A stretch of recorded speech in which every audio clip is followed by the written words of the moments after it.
Poster जारी किया गया है, उसमें मुख्यमंत्री का चेहरा नहीं दिख रहा है, इस पर लोग बवाल कर रहे हैं।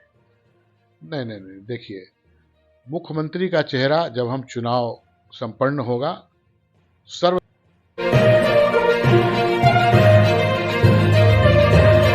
नमस्कार, मैं अतुल आदित्य। बिहार में आप सभी का स्वागत है और आज मैं आप लोगों को एक ऐसे शख्सियत से मिलवाने जा रहा हूं जिनकी पहचान केवल बिहार में ही नहीं, बिहार के साथ-साथ छत्तीसगढ़ में भी है और सेंटर से लेकर जो भी राज्य की इकाई है, राजनीति की जो भी इकाई है, उनमें एक इनकी अपनी अलग छाप है, जिसके बदौलत ये राजनीति में आज अपनी एक पहचान रखते हैं। तो सर, मेरे चैनल में आपका स्वागत है। बहुत अभिनंदन आपका भी और आपके दर्शकों को भी बहुत बहुत नमस्कार है, बहुत बहुत अभिनंदन है। सर, चूंकि बहुत ही जल्द बिहार में नवंबर में चुनाव होने जा रही है, तो अभी तक जो देखा जा रहा है सर उसमें कि एनडीए की तरफ से कोई फेस फाइनल नहीं हुआ है, जबकि महागठबंधन की तरफ से तेजस्वी यादव को नेता माना गया है। इस पर क्या कहेंगे? देखिए, कुछ लोग फिक्स नेता हैं, उनमें कोई बदलाव है ही नहीं है।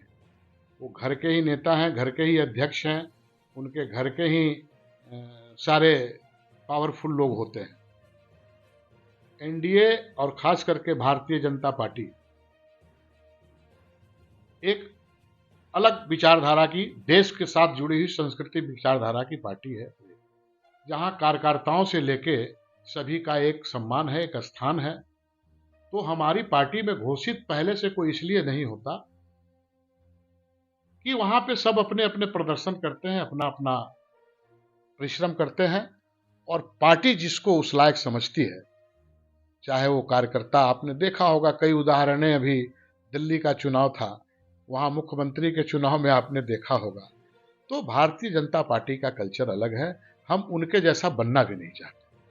तो सर, जो दिल्ली और हरियाणा और साथ ही महाराष्ट्र के जो चुनाव हुए, बिहार में उसका कितना प्रभाव देखने को मिलेगा? प्रभाव दिख रहा है आपको?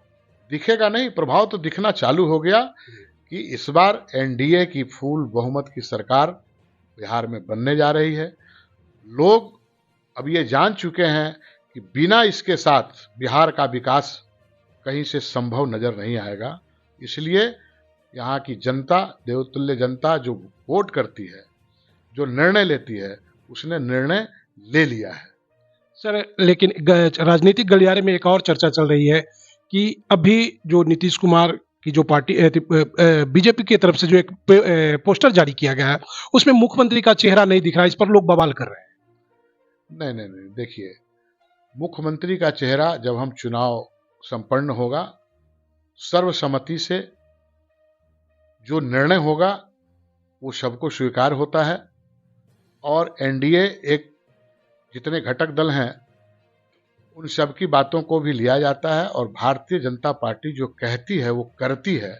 और इसमें सबसे बड़ी चीज जो है वो आदरणीय मोदी जी की गारंटी लगी हुई है, तो उस पर कहीं से कोई दो मत की बात नहीं है, किंतु परंतु नहीं है।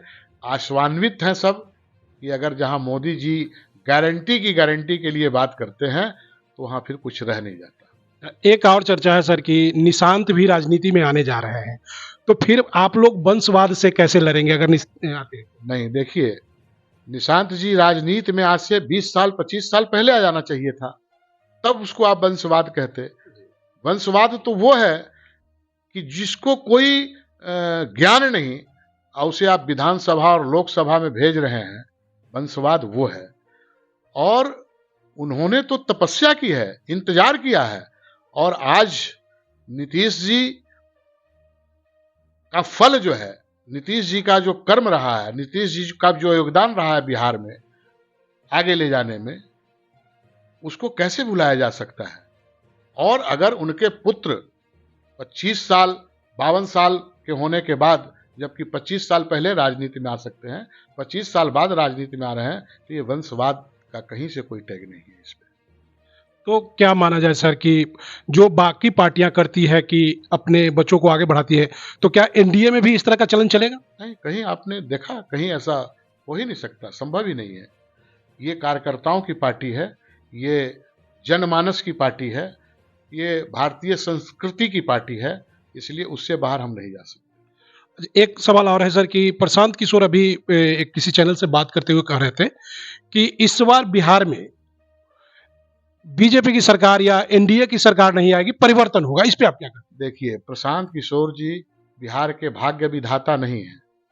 प्रशांत किशोर जी एक सलाहकार हो सकते हैं, और एक सलाहकार होना अलग बात है, और एक राजनैतिक गुरु होना अलग चीज है।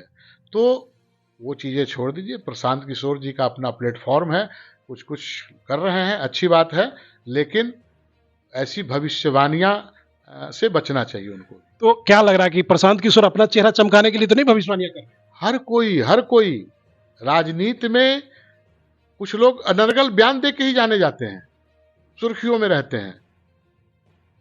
तो ऐसा ही कुछ माना जाए। तो अभी देख रहे थे, हमारी बातचीत हो रही थी ललन बाबू से, जो कि एक अच्छी शख्सियत अपने रखते हैं अपने क्षेत्रों में और अपने से। तो अभी हम एक और इनसे सवाल करना चाहेंगे कि इनका पर्सनल सवाल होगा कि इनका आगामी चुनाव में क्या रोल रहेगा। सर, आगामी चुनाव में आप किस तरह से अपने आप को देखते हैं? हम लोग 24/7 चुनावी मोड में ही रहते हैं। भारतीय जनता पार्टी का एक एक कार्यकर्ता हमेशा फील्ड में आपको नजर आएगा, और आगामी चुनाव में जो पार्टी का, जो संगठन का आदेश होगा, उसे सिरधार्य किया जाएगा, और जैसा निर्देश होगा उस हिसाब से काम किया जाएगा। तो यह माना जाए कि ललन बाबू कैंडिडेट के रूप में भी लोगों को बिचा सकते हैं? ये मैं नहीं कह सकता, ये हमारे यहाँ पार्टी डिसीजन करता है, संगठन डिसीजन करता है, और जो डिसीजन होगा, मैंने तो कहा जो डिसीजन होगा उस मान्य है। अगर जैसा पार्टी का आदेश होगा, अगर वो कैंडिडेट समझती है कि हूं मैं उस लायक, तो निश्चित तौर पे पार्टी के आदेश का पालन होगा। तो अभी देख रहे थे, हमारी ललन बाबू से बात हो रही थी। इनका स्पष्ट कहना है कि अगर पार्टी चाहती है तो मैं भी कैंडिडेट हूं और चुनाव लड़ने के लिए मैं पूरी तरह से तैयार हूं।